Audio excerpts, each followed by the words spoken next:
Brasil, assim como em outros países da América Latina, a gente tem uma legislação muito mais permissiva do que a legislação dos países da União Europeia e dos Estados Unidos, por exemplo.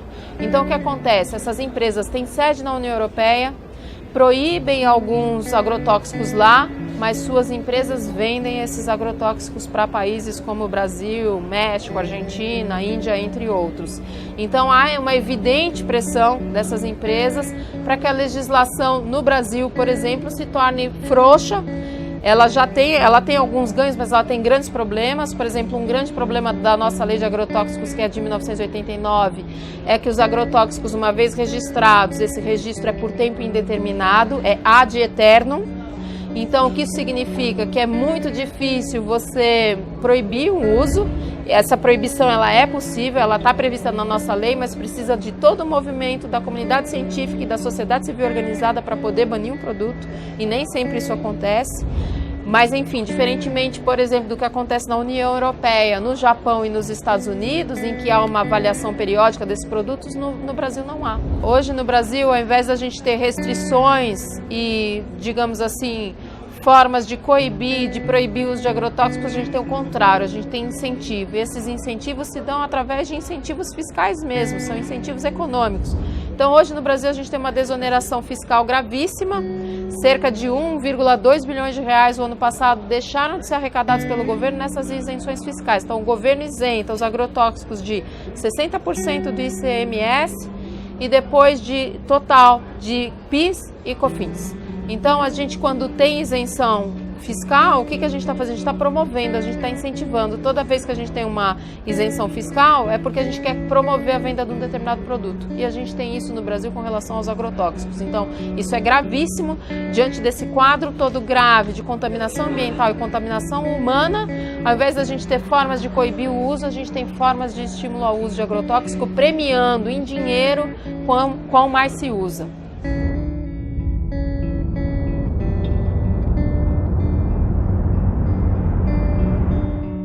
Tem uma lei Candir, que é desde 96, na época de Fernando Henrique, e que exonera de imposto para exportação e ICMS de um estado para outro, né?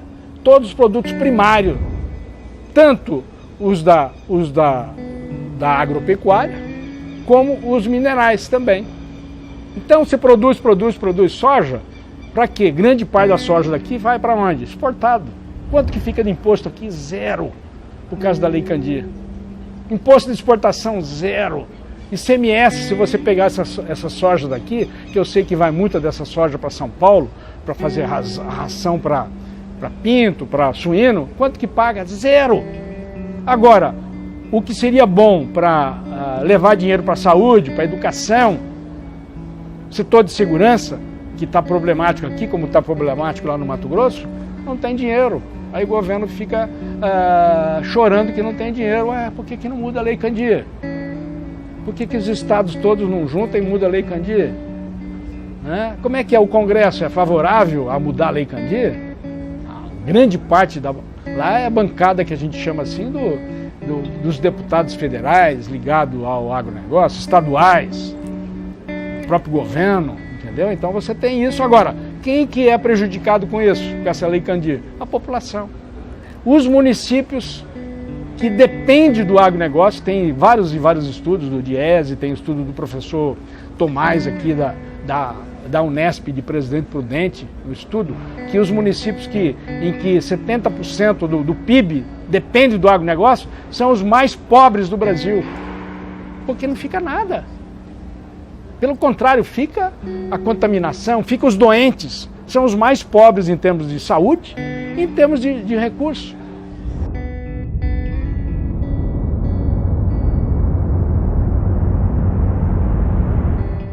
O Brasil é o maior consumidor de agrotóxicos do mundo, né?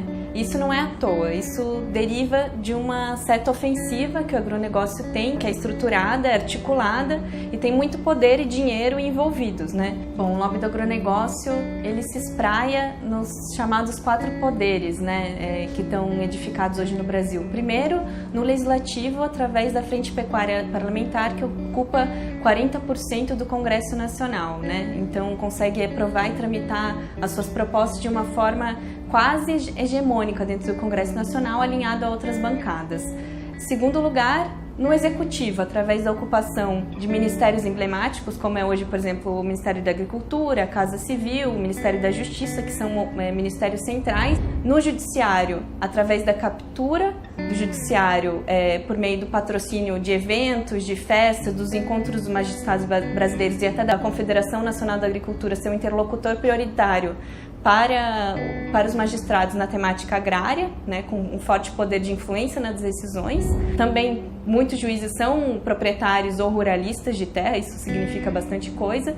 E também o lobby que tem na própria propagação da grande mídia, né? Por exemplo, quando a gente vê nos grandes meios de comunicação a propaganda massiva de que o agronegócio é quem alimenta o Brasil, coisas que a gente sabe que são falaciosas, vez que 70% da alimentação brasileira vem da agricultura familiar.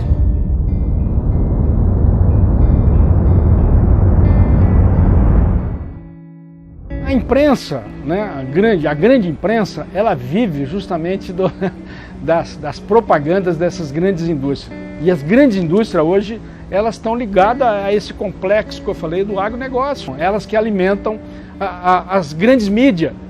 E as grandes mídias você vê hoje aí fazendo todo um elogio, achando que o agronegócio faz tudo, é tudo e bonito e toda hora.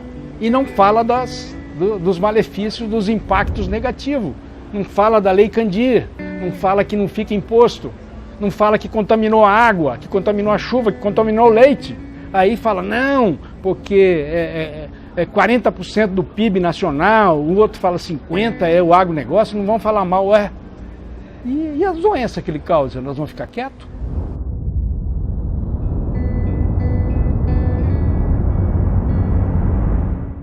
Nesse momento estão buscando destruir toda a legislação em vigor, que foi construída desde 89. De lá para cá nós tivemos várias outras normas, regulamentos que foram aprovados e que nesse momento as mudanças estão propondo, que começam desde a alteração do nome de agrotóxico para defensivo fitossanitário e segue-se tirando competência da área de saúde, tirando competência da área de meio ambiente, afetando as competências estaduais na fiscalização do uso. A gente precisa ter uma observância grande sobre isso e estar preparado para fazer esse enfrentamento para que a gente não amargue esse retrocesso no país, porque isso representa um impacto para a saúde pública muito grande. O Brasil precisa partir para um programa sistemático de banimento de substâncias que são reconhecidamente carcinogênicas, que provocam alteração fetal, que causam dano à reprodução. A lei já prevê isso, mas o processo de retirada desse produto no mercado está muito lento. E as pessoas que estão se expondo hoje, elas vão manifestar daqui a 20, 30 anos essas doenças, e isso tem um impacto não só para ela, como enquanto sofrimento, como tem um impacto brutal no Sistema Único de Saúde, pelo custo que significa tratar esses pacientes, né, na rede pública.